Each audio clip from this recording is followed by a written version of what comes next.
Hello everyone, welcome to our Let's Play series of Wasteland 3. This is Colonel RPG as usual, and I'm very happy that you're just to join me today as we talk to Frank Pappas over here. That you, Quan? This official? Just a friendly chat, Frank. You know, like the old days. Ah, fuck. What do you want? I thought Quan was going to continue the conversation. We want to ask you about some folks doing time at the Patriarch's work camp. How would I know anything about that? I just drove them out there and dropped them off.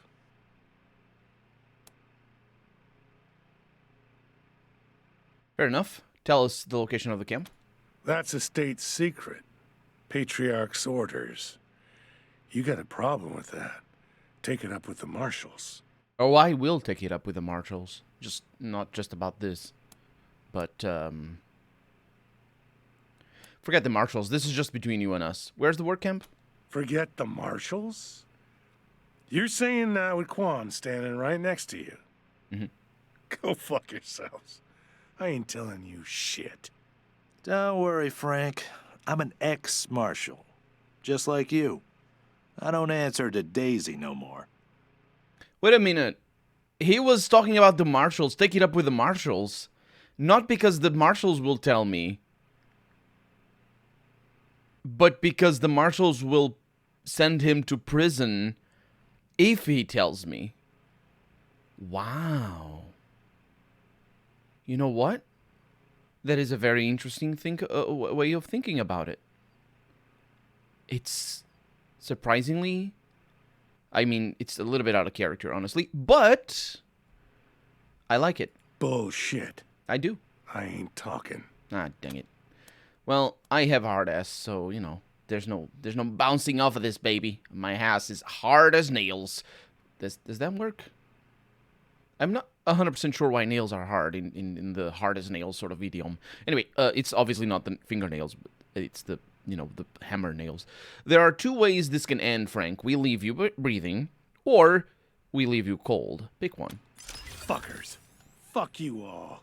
I hope you fucking die pissing yourselves. All right. I'll talk. I was told to drive the prisoners to this cave northeast of the city and give them to some tattooed plains motherfucker. Didn't seem the type to be an overseer. And it didn't look like a great place for a work camp. But I don't ask questions, you know? I just do what I'm told. Here, I'll mark the spot on your map. That's all I can do for you, I swear. Please, don't kill me. I was actually thinking about that. I was actually thinking, what is going to happen when I inevitably shoot him in the head? Or it's not really the head, because we don't control that. But what is going to happen? I guess the game is sort of assuaging my fears then. Maybe. So long, coward. Assholes. No, I will kill you. It's just kind of tricky. Can I do that? What are you doing? What? The occupants of Colorado Springs are under our protection. You're testing me, Rangers. Harm a non-combatant in Colorado Springs, and I'm done with you. And the Patriarch will be too. Oh, that you didn't have that in your subtitles. Time for your wake-up call. You psychopaths! The Patriarch invited you here to help Colorado Springs. Ooh, he didn't die. Good for you, Juan. This is kind of interesting. I didn't expect 95% misses. Is that? Ooh, that leg gone. Quan lost his leg. Yeah, we're reloading. I just decided to look into that because it looked interesting. I didn't realize he was gonna say that. But I saved. You might have not noticed because the pop-up, the little thing shows up somewhere up here. But I saved just before I tried killing that guy. So the game, yeah, doesn't let us kill that guy. I mean, it does. I don't, like, it feels like this is the sort of, you know, the traditional RPG where if you kill one person in their room somewhere that nobody can see, the whole town goes aggro against you. And this game has sort of done that already in regards to people who should know that they are under attack and attack us. But, Rosie... What's the matter, Rangers? I'm still hearing that awful racket. I'll take care of that, actually. Make it stop, please. I will... Oh, that's very good positioning for me. Unfortunate, because the no was right on top of the thing and I misclicked. Either way, yeah, we can't kill him. Maybe later. I don't know. Maybe later, because, you know, the Patriarch is going to have words with us. In this very episode, he's going to have words with us. Or rather, we're going to have words with him. I don't know where this guitar is coming from. It doesn't sound like a guitar. It sounds like a banjo. That little sort of very trebly sound that the banjos have. I'm not sure actually if it's the correct term, because a banjo, I think, is a type of that sort of instrument, and I think there's other types of, like, bigger banjos that are called different things, and I don't know the names. I'm not well versed in that sort of string instrument. The cool sound. Oh, Little Vegas. That wasn't here before, was it? For a moment. Oh, they changed it. Yeah, there's a new patch out, by the way. I think it was here already for the last episode, but I just didn't notice that before. There's a new patch. Ew. Hi. Old people. Troy, do something. What are they doing here? What do you want, lamos? I like that. The intention here, the way they're being portrayed, is that they're using old-timey, lame, sort of verbiage, but that's because, you know, this is like an old-timey future sort of thing. And that, you know, it might not come across, at least that's my read on the situation. They're meant to come across as lame themselves to us as an audience, but not to our characters. So we have, apparently they're having a great, of course, I was going to say, apparently they're having a great party. Yes, they are. They're the ones that we came here to shut down. But let's see. Great party you've got here. Mind if I join in? We've been getting some noise complaints. You're going to have to take this party elsewhere. Shut this down now. You guys seem like a cute couple. And is that the same disco bot that was DJing when the club was open? Let's go with that. No way, it's like my dad's or something. I just brought it for the party. Yeah.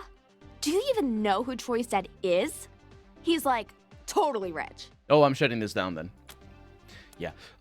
Yeah, you just need to take the party elsewhere. Right. You're not the marshals.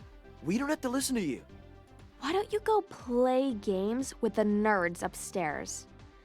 They're pretending to be lawmen too. Get out before we throw you out. We're not going anywhere. You don't know who you're messing with, bros. Do you know? Do I?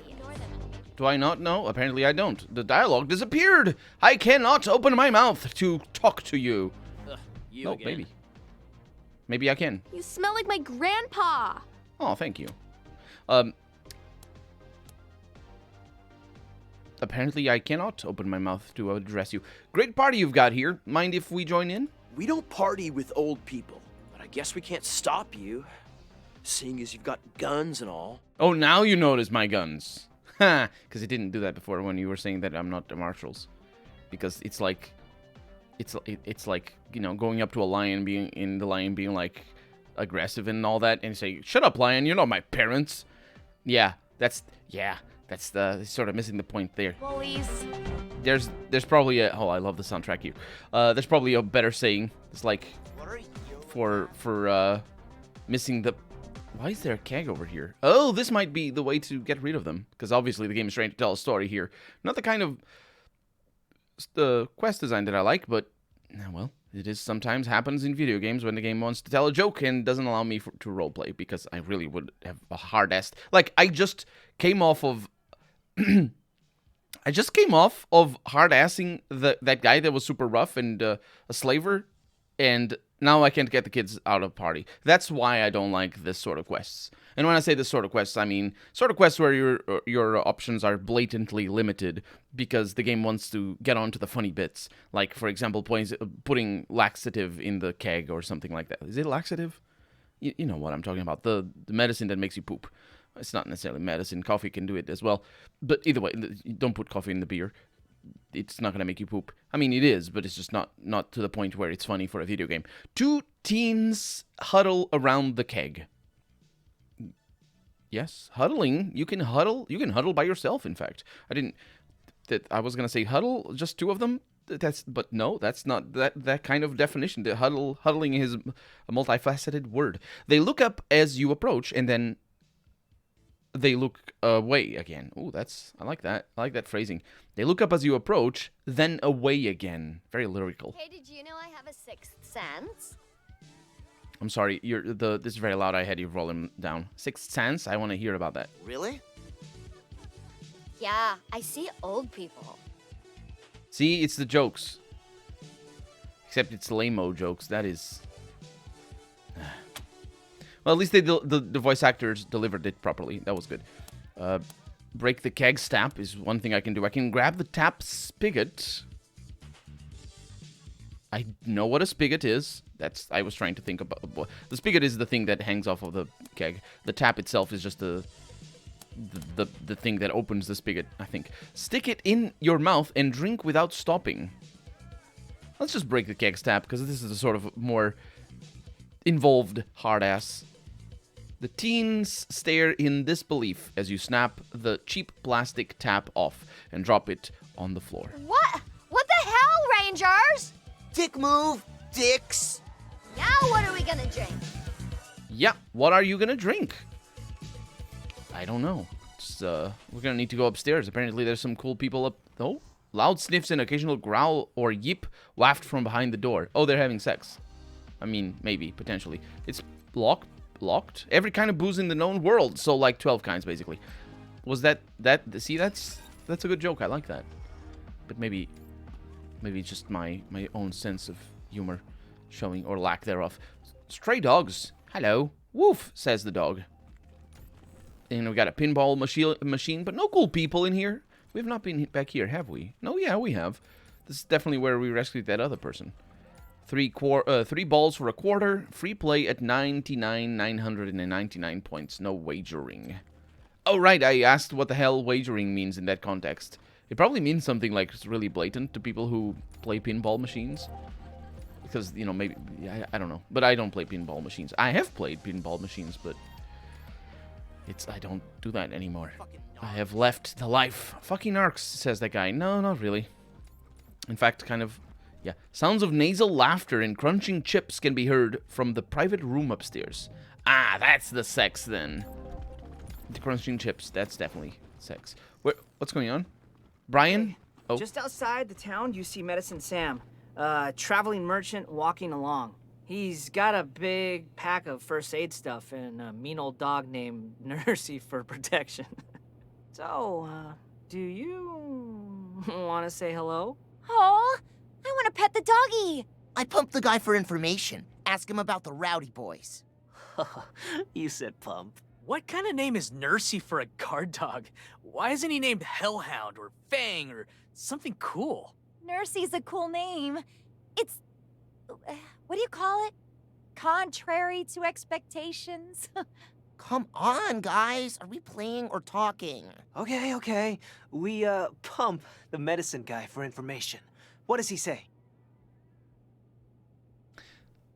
George there, being the DM. I think his delivery was really off. It felt like the voice actor didn't know he was DMing. There's a certain tone that you have when you're a narrator, and his tone was not one. He was like laughing, and it's just the laughing wasn't really what made me sort of be on edge about his acting. It was the pausing, and then his laughter just sort of compounded the issue, really. But it really felt like it was like, I don't know. Yeah, they're playing Dungeons and Dragons. Let's look at it. So we have a DM screen over here, which is something I've never. Well, I say I've never done this. I've I've only played in-person D&D once, and it was like when I was a kid. Like, I think I was probably 12. Somebody had a book of the original Dungeons and Dragons. This was in the 90s. So if I were 12, it was 99, in fact. And we went to the library in school, and, oh, did you want to play a little bit? And we played like for half an hour. And then I tried to jump a cliff. Or not jump a cliff. What was it? It was like a 2-meter jump. And I did an acrobatics check. Or no, athletics check, rather. And I failed.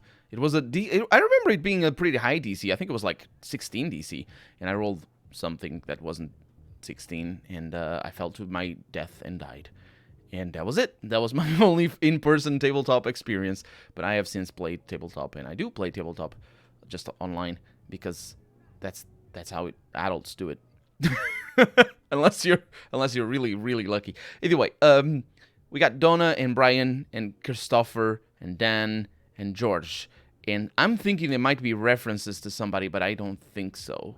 You know, to like, what's the word? What's their critical role or other groups like that? Let's have a chat with them. Hi. Who are... Oh my god! Yeah, you're Rangers! Real life, actual Rangers! Yeah, you saw that previous line? I couldn't understand what he was trying to do at all from that previous line, and I don't think the actor knew what he was trying to do with that line either, because it didn't convey the meaning at all. What he was saying is, hey, who are... Oh my god! That would be a better delivery, but he didn't know how to... I'm sure, I mean, these people are professionals. They're much better than I am. I just did it now on first time, and I think I conveyed the meaning a lot better, but I think this is... I don't know why this happens. It happens sometimes in some games, and in this game, the voice acting is really, really solid, but sometimes it isn't, and I don't know why. It's like... These people must be in... Like, booth time is such a... It's so expensive that you really want people to cold read a lot, and there's...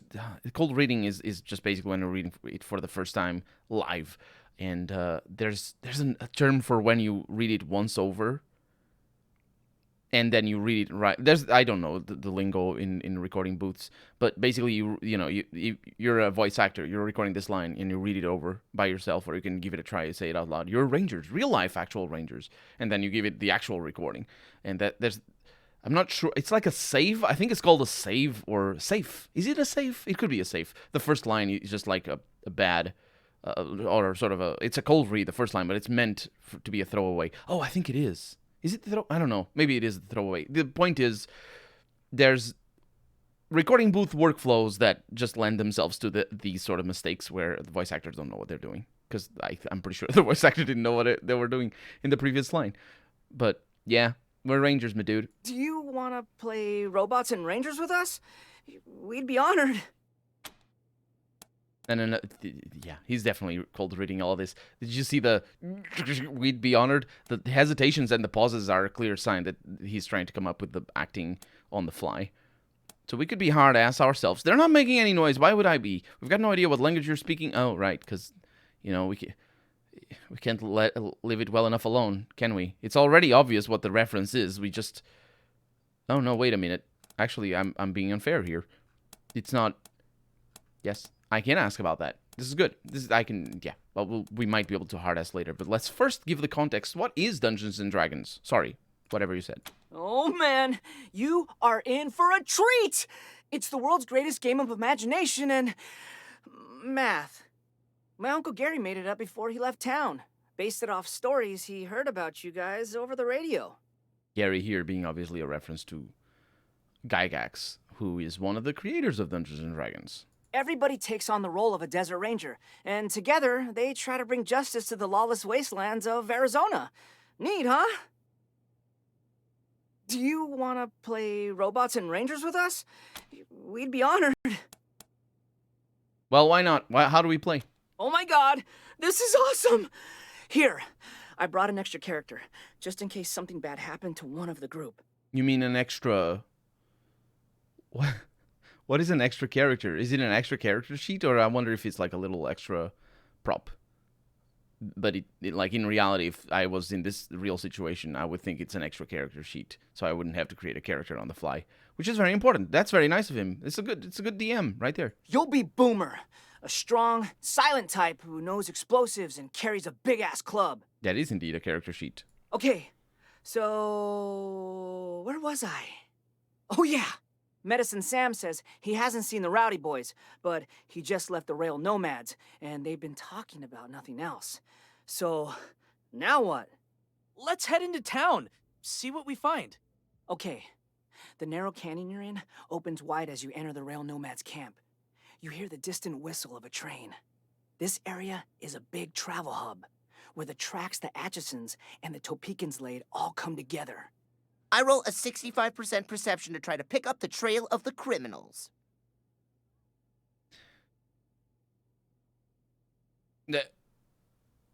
Is this actually a reference to Dungeons and Dragons? Not because of the technicality of whatever this is supposed to be, but because he. I mean, it is it feels weird, but I don't know why they do it. It's sometimes authors who are extremely well knowledgeable about certain things. They will, well, I say authors, I mean writers. They're authors naturally, but the point is, writing a quest for this, and I'm sure whoever wrote this knows full well how Dungeons and Dragons works, and they just do it on purpose to make it like slightly off in ways that aren't necessarily expected. Because there's no he should say I roll a d20 for perception or something like that. It's a little bit it's not even because this, I don't know. This happens sometimes, and not necessarily in this game, but just in general, where people are trying to make references to things, but then change certain aspects that sort of but this trickle me in the wrong way. As trickle? That's not the word. Tickle me in the wrong way. Sorry. The ground is too well traveled by the locals, so you can't distinguish their tracks. You do, however, spot a bar nearby. We go to the bar, and I try to ask people about the rowdies. Ouch. 20% on confidence. That's not getting you anywhere. You managed to offend one of the Topekans, and the whole bar shuns you. Only a stinky hobo who calls himself Vod Carl says he knows anything. And he won't talk until you buy him a drink. I think I know why they're rolling on the percentage. It's a joke about math. It's a common understanding of what Dungeons and Dragons is, although it is also rooted in how the first and second games were in terms of, you actually had to do a lot more maths than you do in the newer versions. But it's a common trope, and they're playing on that trope. And for people who don't know what the freaking hell a d20 is, or a 20-sided die, or whatever, I think it's more... That's why they do it like that. That's why they make the percentage and just make it different, but for the sake of people who don't know how Dungeons and Dragons work. And it's just rolling a percentage, even though it doesn't make much sense, but it's still a little bit more intuitive for, I understand that. I think I understand that. So,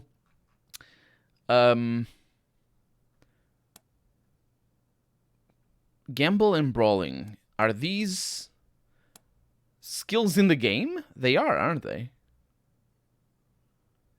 So let's go with Brawling. We beat the hobo with our club. Oh, okay. Wow, a 95%. You savagely attacked the hobo. None of the rail nomads seem to care.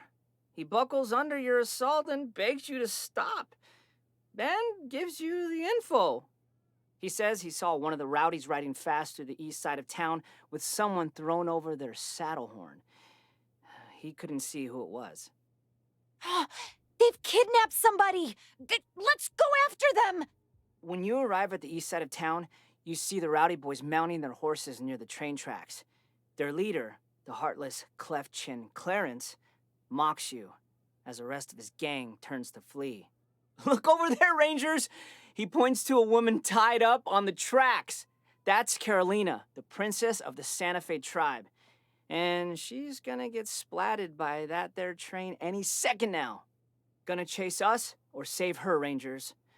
The nomads will never forgive you if she dies. He laughs and mounts up and rides off with his boys.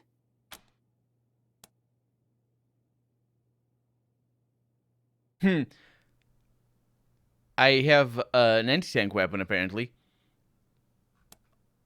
Do I? Perception 4. I think that's my own perception, but this one is the anti-tank weapon that we have. We fire our LAW rocket at the train, and then give chase to the rowdy boys. What? Oh, man! I forgot I gave you a law! Well, okay, a 99%. I guess the train explodes. Boom! Caught out in the open. The rowdy boys are no match for you. Your superior horses and expert training enables you to catch up to them and defeat them with ease. The Santa Fe tribe scrapes their meager possessions together to offer you a reward for saving Carolina. The next day, you head out into the desert to continue your pursuit. Okay, that's all I got for today. It was fun playing with you, Rangers. guess we'll pack up and head home for the night. I ruined their game, I'm pretty sure. Maybe. I'm not sure. In reality, what this is showing is that, well, this is more or less a side effect of the kind of game they're running. What happened here is that did you notice how he was upset that I had a law and he forgot? Basically, he screwed up his scenario because he had a very, very specific linear scenario in his mind, and I just came up with a solution that he's not necessarily forced to. He could say, no, your law explodes in your hands and you die. He could say that, but the point is he doesn't, because he's still it's for us all to have fun and all that. But the point is, some DMs will just really care about the fight encounters, and that's mostly because D&D is really set up in a way that you do need to do a lot of prep work to set up a fight.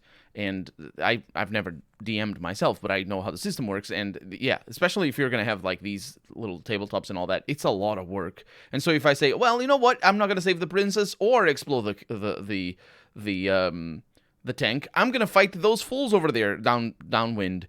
And it's just like, I didn't prep that fight. What are you doing? You know what I mean? But that's because, that happens because it's a more or less traditional way of playing Dungeons and Dragons, is focusing a lot on the fighting, because it is where it's where the roots of the tabletop role-playing genre is basically adding to the tactical games of the 60s and 70s and adding a little bit of role-playing on top of it.